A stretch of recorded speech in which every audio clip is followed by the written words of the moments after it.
Muy bien, vamos a continuar nuestra clase.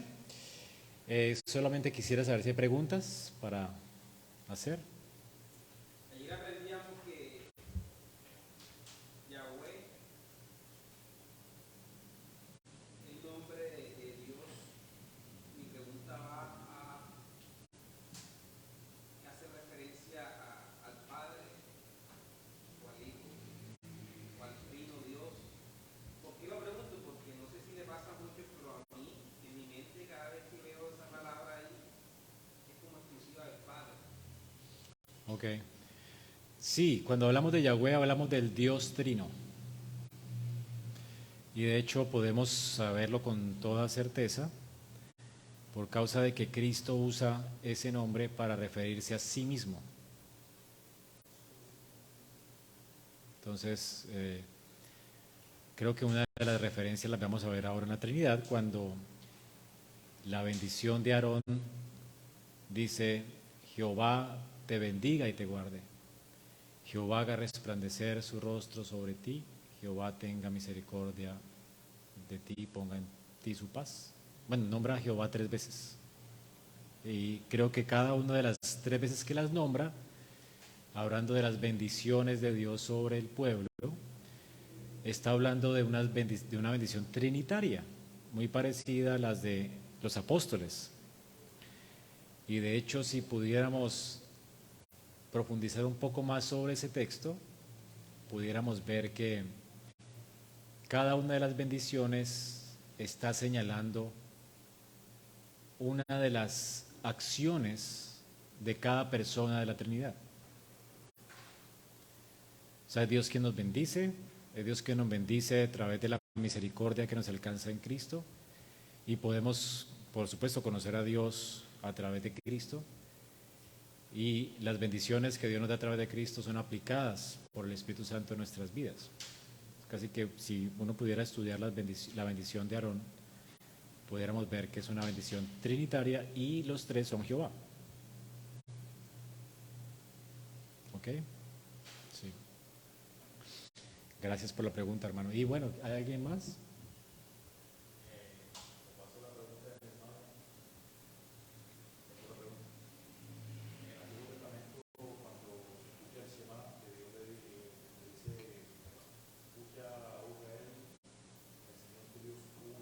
Uh-huh.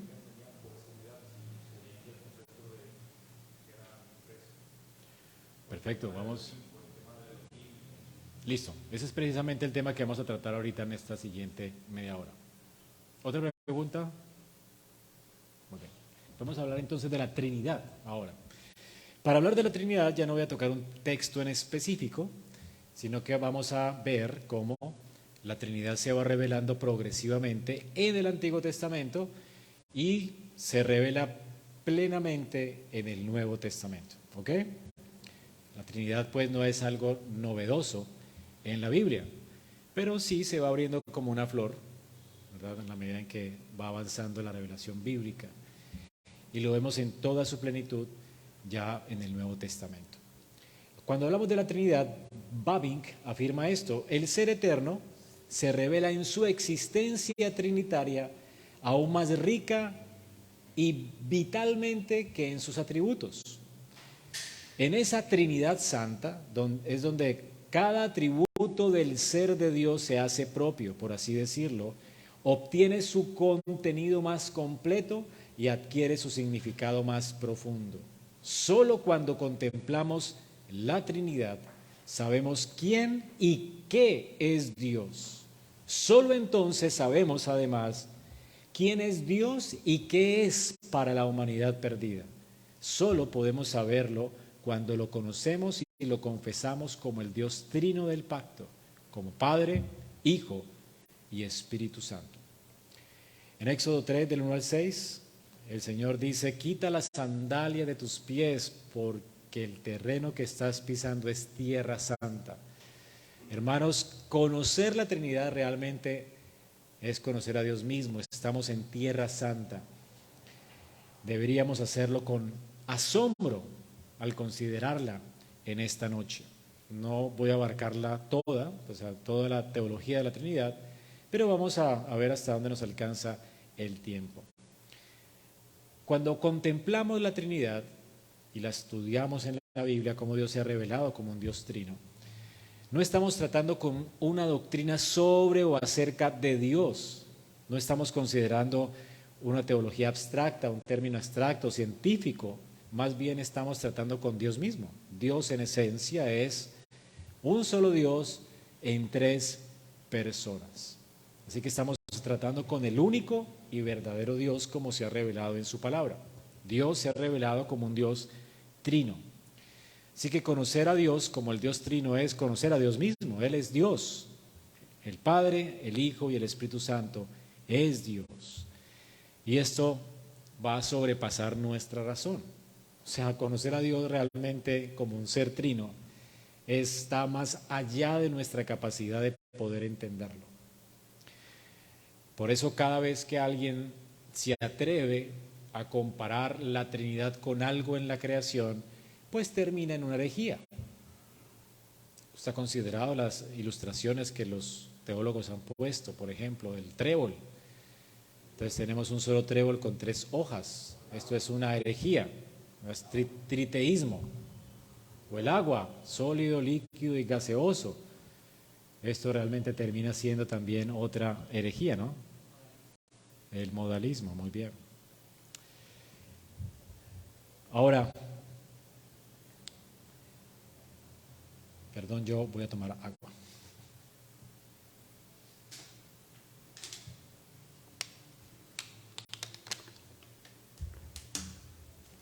Y voy a hacerle caso, hermano.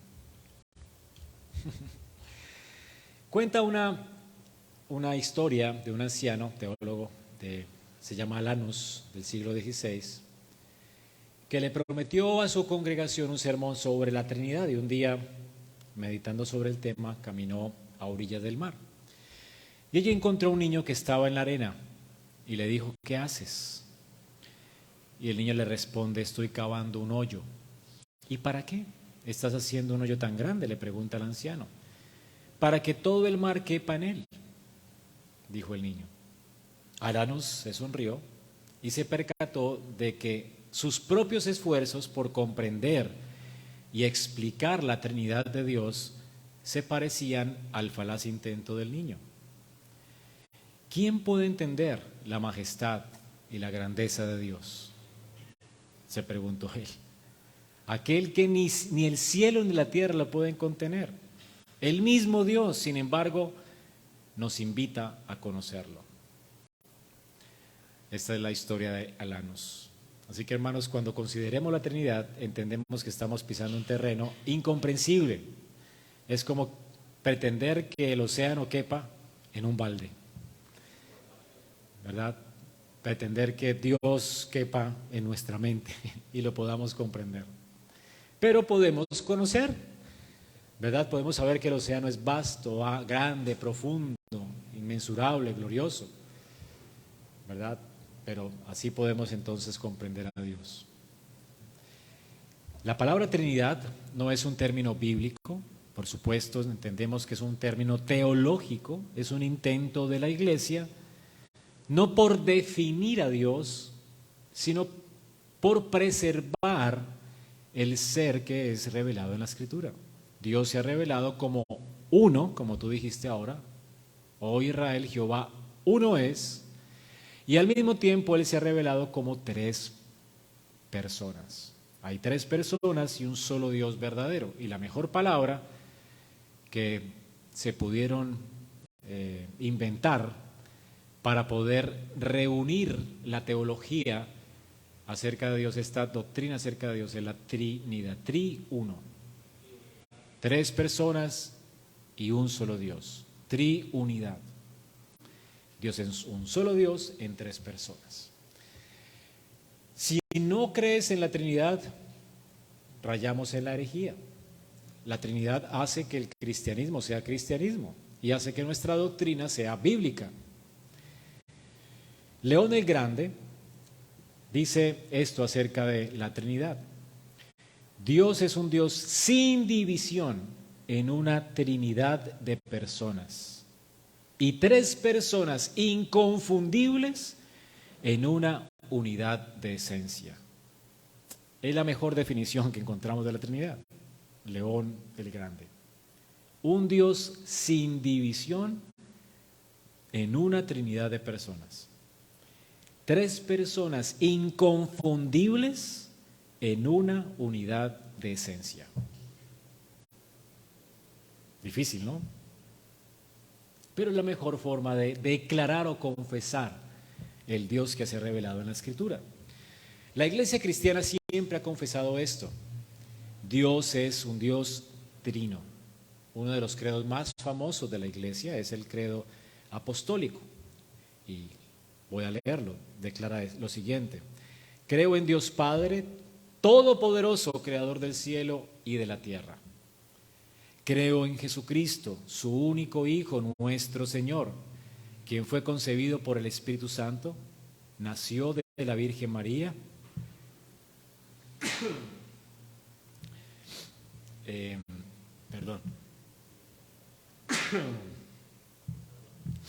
sufrió bajo el Poncio Pilato, fue crucificado, muerto y sepultado, descendió al infierno al tercer día, resucitó de entre los muertos, ascendió al cielo y se sentó a la derecha de Dios Padre Todopoderoso. Desde allí vendrá a juzgar a los vivos y a los muertos. Creo en el Espíritu Santo, la Santa Iglesia universal, la comunión de los santos, el perdón de los pecados, la resurrección del cuerpo y la vida eterna. Amén. ¿Qué credo tan increíble? Es una confesión histórica maravillosa. Es una confesión que comprende toda la historia humana, si notan, desde la creación hasta la gloria. Habla entonces de la creación, de la caída, de la reconciliación del pecado, de la renovación que obra el Espíritu Santo en nuestra vida, de la restauración. Es una confesión que realmente abarca todo, toda la historia de la redención y de la creación del mundo. Bavinck dice esto: esta confesión de la Santísima Trinidad es el corazón, el núcleo de nuestra confesión. Es el distintivo de nuestra religión o el consuelo de todos los verdaderos creyentes en Cristo. La confesión de la Santísima Trinidad es la perla preciosa que le fue confiada a su custodia a la Iglesia cristiana. No son pocos en nuestro tiempo los que sostienen que es el fruto de la argumentación humana, que es fruto del aprendizaje académico y en consecuencia la consideran sin valor para la religión. Según ellos, el Evangelio original, tal como fue proclamado por Jesús, no sabía nada de la doctrina de la Trinidad. Es decir, nada sobre el término en sí mismo, ni sobre la realidad a la que el término pretendía dar expresión. Fue solo, según el argumento, cuando el original y sencillo Evangelio de Jesús se relacionó con la filosofía griega, que fue falsificado por la filosofía, cuando la Iglesia cristiana absorbió la persona de Cristo en su naturaleza divina, y finalmente también el Espíritu Santo en el ser divino. Y así sucedió que la Iglesia confesó tres personas en un solo ser divino. Pero la propia Iglesia cristiana siempre ha tenido una idea muy diferente sobre esto. No vio en la doctrina de la Trinidad ningún descubrimiento de teólogos sutiles, ningún producto de la unión del Evangelio y la filosofía griega, sino más bien una confesión que fue concluida materialmente en el Evangelio y en toda la palabra de Dios. Una doctrina, en resumen, que fue inferida por la fe cristiana a partir de la revelación de Dios. En respuesta a la pregunta, ya que no hay más que un solo ser divino, ¿por qué se habla del Padre, del Hijo y del Espíritu Santo? El Catecismo de Heidelberg da una respuesta breve y concluye esto: porque Dios se ha revelado a sí mismo en su palabra. La revelación de Dios, pues, es la base firme, el fundamento sobre el que descansa la confesión de la Iglesia. Es la fuente de la cual esta doctrina de la única y santa Iglesia Católica Cristiana ha crecido y se ha construido. Dios se ha revelado a sí mismo de esta manera y se ha revelado así, que es como un Dios trino porque existe de esa manera y existe de esta manera porque se ha revelado así. El asunto con Babin se está enfatizando el hecho de que creemos lo que creemos acerca del Dios trino porque la Biblia habla así del Dios trino. Dios se ha revelado de esta forma en su palabra. Vamos a considerar entonces la doctrina revelada en la Biblia como una flor. Se fue manifestando, se fue revelando de manera progresiva. Vamos a leer algunos textos de la Biblia esta noche en el Antiguo Testamento. Deuteronomio 6, del 4 al 5. Oye Israel, Jehová nuestro Dios, uno es. Y amarás a Jehová tu Dios de todo tu corazón, de toda tu alma y con todas tus fuerzas. Ahora, recordemos que este texto está en la ley de Dios. La ley de Dios fue dada en el contexto de la idolatría de Israel. Israel iba a entrar a una nación, a Canaán, donde normalmente iban a escuchar que existían muchos dioses. Ellos mismos habían luchado y lucharían eventualmente con el pecado de la idolatría. Pensarían que existen muchos dioses. De manera que la primera referencia aquí es importante porque está lidiando en el contexto de la mente pagana que piensa que fuimos producto de una guerra de dioses y que existen muchos dioses, del politeísmo. Por causa del pecado vino el politeísmo. Así que la idea de Dios se había perdido, de que existe solamente un solo Dios. Por eso el énfasis en la ley es Jehová uno es. Y allí respondo tu pregunta. Es una cuestión de énfasis en un contexto particular. Dios se revela a sí mismo en la ley de Moisés como el único Dios verdadero, en contraste con los dioses en los que creían las personas en la tierra de Canaán, aún los judíos. Recuerden que los judíos tuvieron mucha lucha con la idolatría, con la adoración a falsos dioses. Era pues necesario que la primera revelación de Dios como Dios mismo es la unicidad de Dios, o el hecho de que Dios es único, único, en contraste con la pluralidad de dioses en la que creían las naciones paganas. Romanos, recordemos, habla de esto, ¿no? Cómo la gente se rebeló contra Dios, resistió a Dios, y aunque conocían a Dios, no lo honraron ni le dieron gracias, y se hicieron un Dios conforme a su imaginación. Así que por causa de esto, el Dios verdadero se revela como el único Dios de los cielos y la tierra. Él se dio a conocer como el único Dios verdadero. Éxodo 6, 3.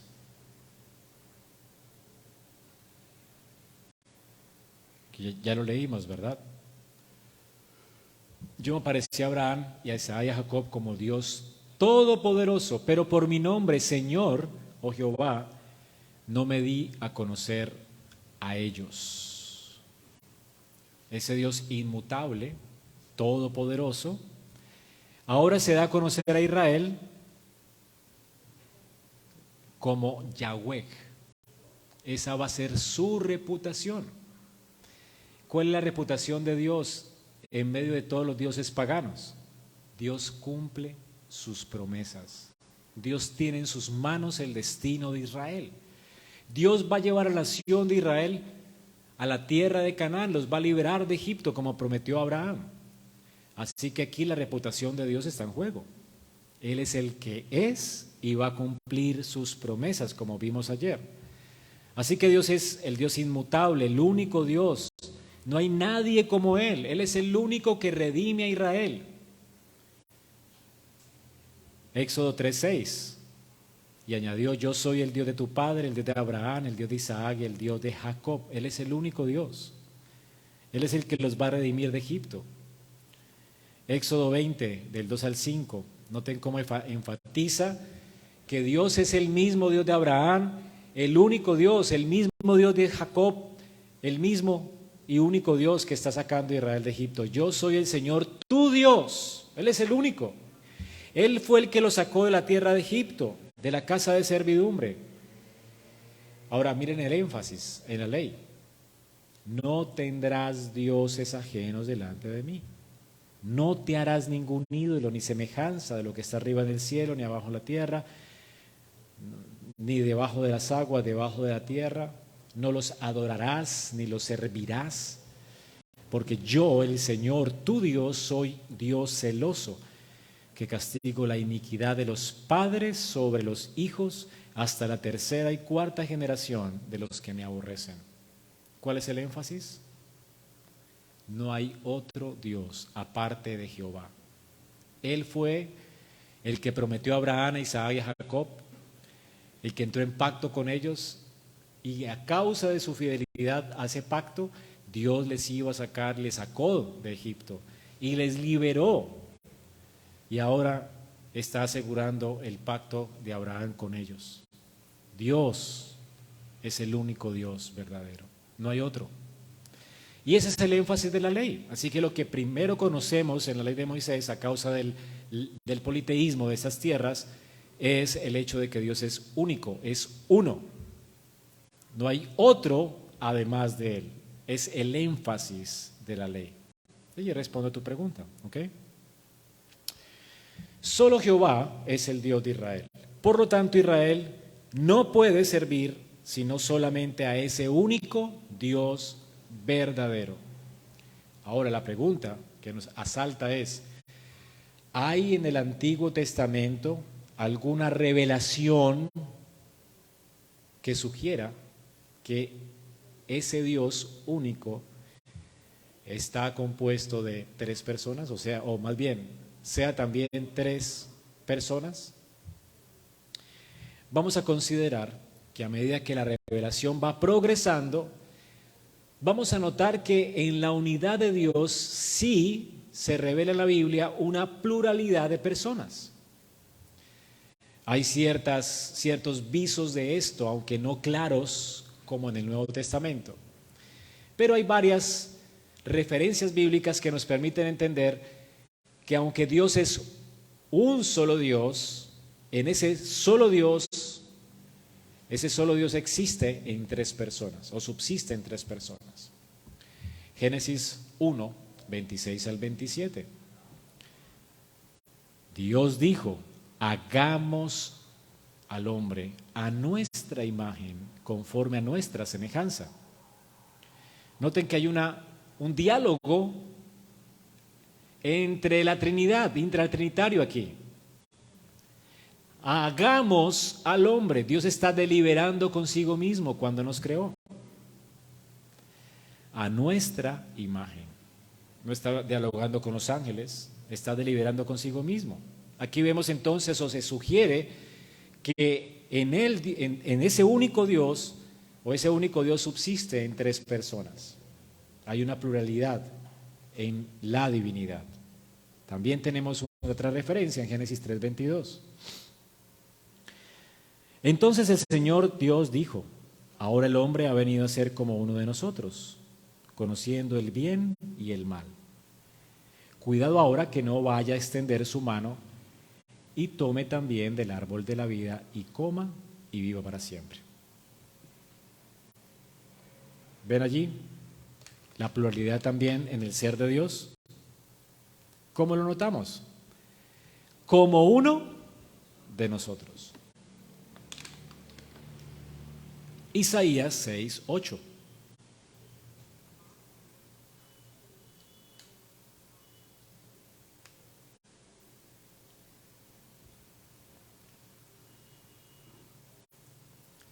Oí la voz del Señor que decía, ¿a quién enviaré?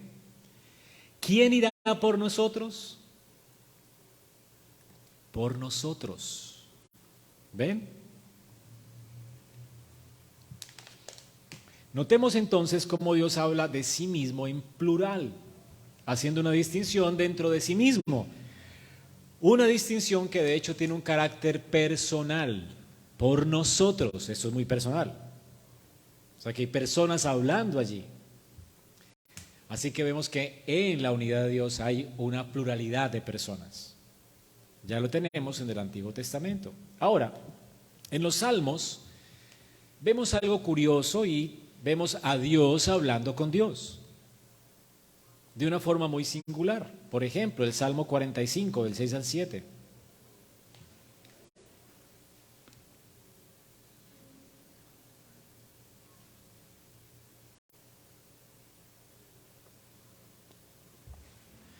Tu trono, oh Dios, es eterno y para siempre.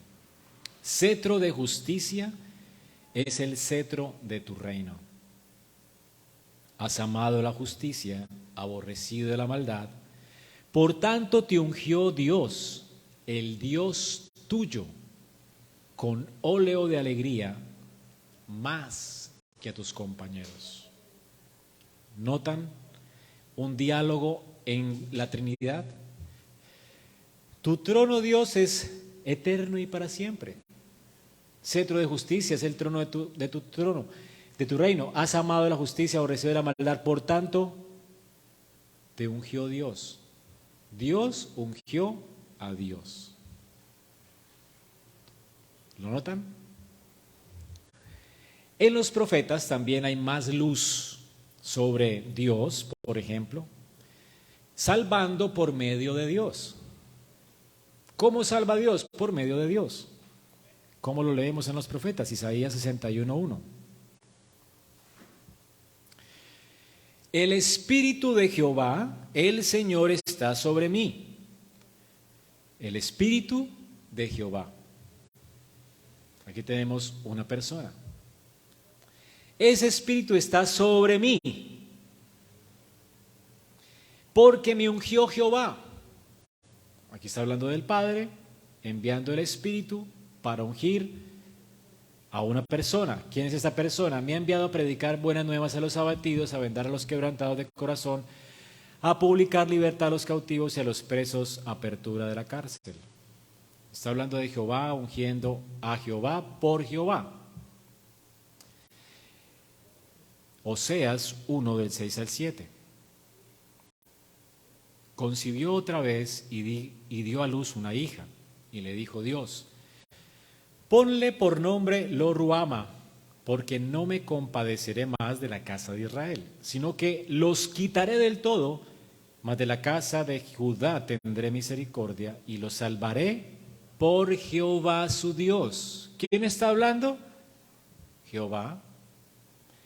Y Jehová está diciendo que va a salvar a Judá por Jehová. ¿Ves que el nombre de Jehová se le atribuye tanto al Padre como al Hijo? Aquí claramente está hablando del Hijo. Y está hablando del Hijo como Jehová mismo. Jehová su Dios. O sea que Cristo es Jehová, el Dios de Israel. Es increíble, ¿no?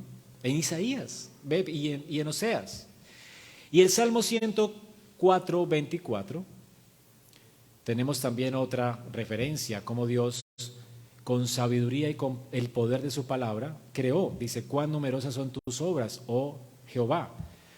Con sabiduría has hecho todas y has llenado la tierra de sus posesiones. Y la sabiduría aquí es muy personal.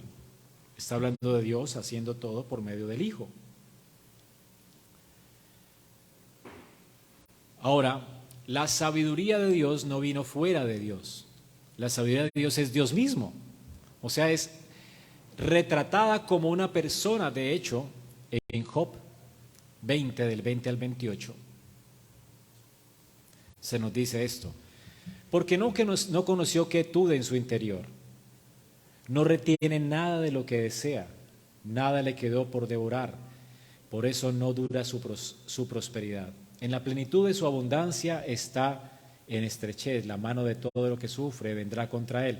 Cuando llene su vientre, Dios enviará contra él al ardor de su ira y la hará llover sobre él mientras come. Perdón, está.